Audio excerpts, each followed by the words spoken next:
We have seen that two of the important conjugations of verbs in Hebrew are the perfect and the imperfect. Now, Hebrew verbs are not marked for tense in the strict sense of the word. This would be unlike Greek. If you've had an introduction to Greek, you know that verbs are very specific in terms of what the time that they indicate is. But in Hebrew, the time of action is indicated sometimes by other words in the clause or by the way the sentence is constructed. The finite verbs such as perfect and imperfect instead indicate what is called aspect, whether or not the speaker or writer is seeing the action from the outside as a completed whole, like the perfect, or from the inside, seeing a situation as it develops, imperfect. Now, just to let you know that the perfect is formed by adding affirmatives, or rather endings, to a verbal root. And you can see these here. The masculine, third masculine singular is basically what you find in the lexicon as the basic form. Third feminine singular, comets hey, a tov comets, second masculine singular, etc. Okay, so some grammarians call these suffixed verbs.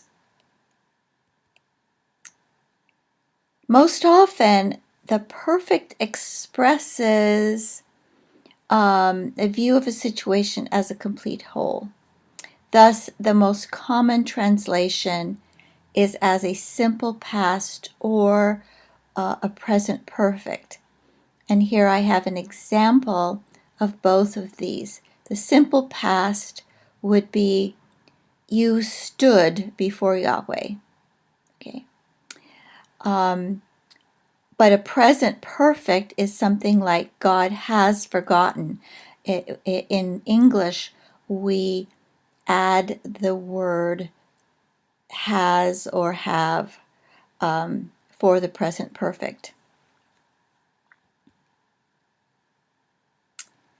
One may also translate the verb as a past perfect, and this is when you are describing something that has happened before the narrative is taking place.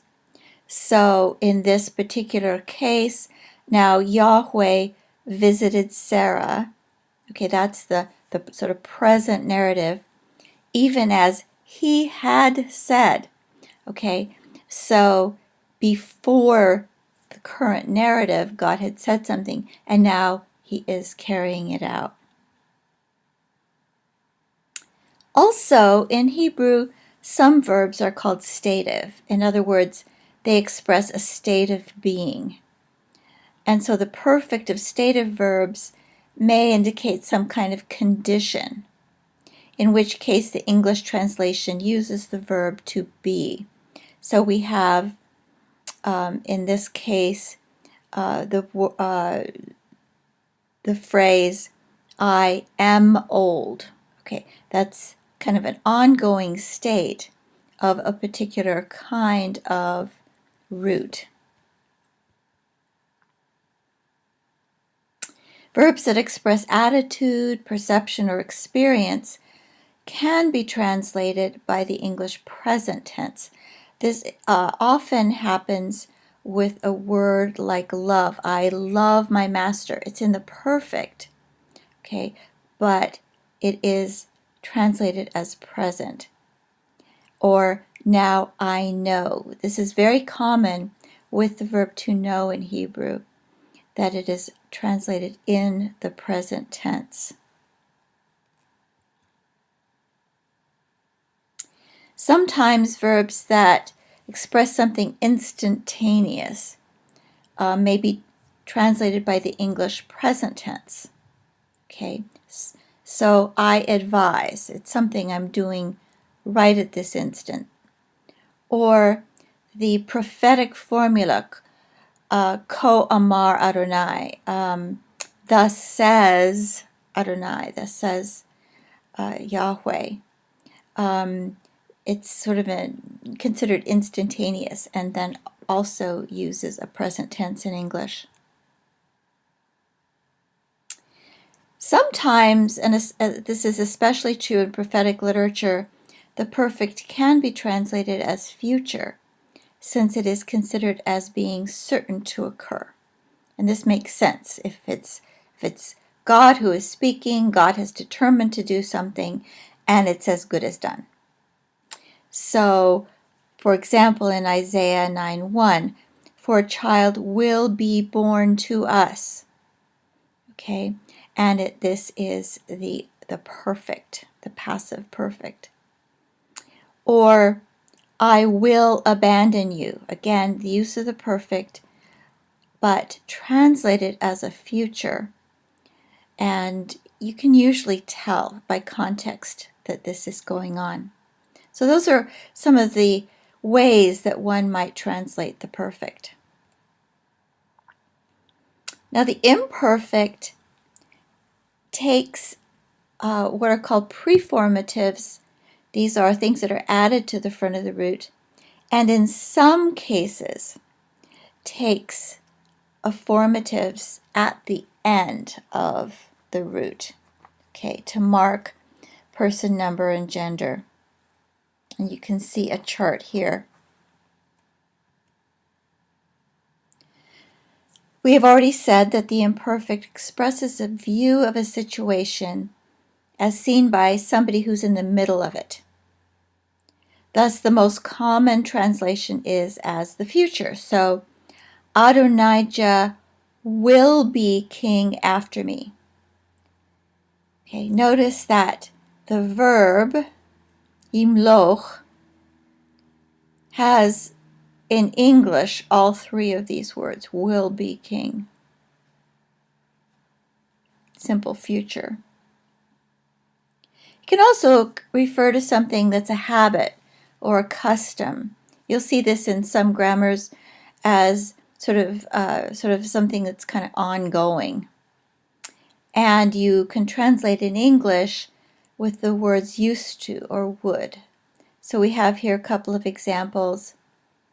This is in the story of David and Bathsheba, and Nathan is talking to David, and he's saying the ewe lamb that the poor man had used to lie in his bosom. It was in the habit of sort of cuddling up next to him. Or in Proverbs, wise men store up knowledge.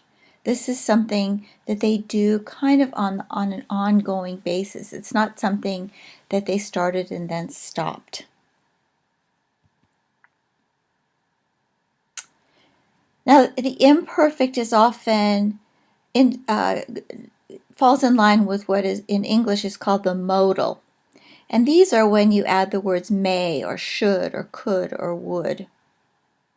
So, who is Yahweh that I should listen to his voice? It's not a simple future.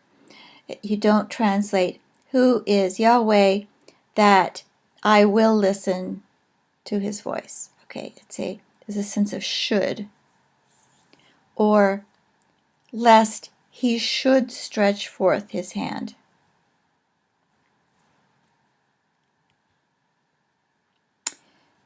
So those are some of the ways that the imperfect is translated. Now, it's important to remember as you translate that the finite verbs in Hebrew, this is perfect, imperfect, vav consecutive, perfect, vav consecutive, imperfect, imperative, have a subject built in, and this is not true of English.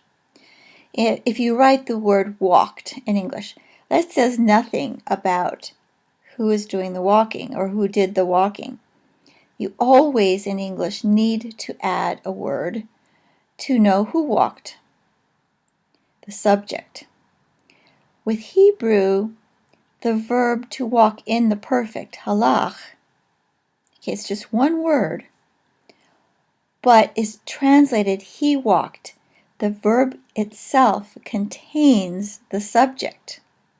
Okay, so halach is a perfectly good sentence in Hebrew. But the verb can also have a separate subject, and this sometimes happens. The word order is not really important here. It can either occur before or after the verb. But in this case, you don't repeat the he walked if you have another subject. So, for example, we have here Abimelech walked. Okay, Abimelech is the subject. Halach still sort of contains that third masculine singular, but because you have a name, you don't have to translate the he that we saw in the previous example.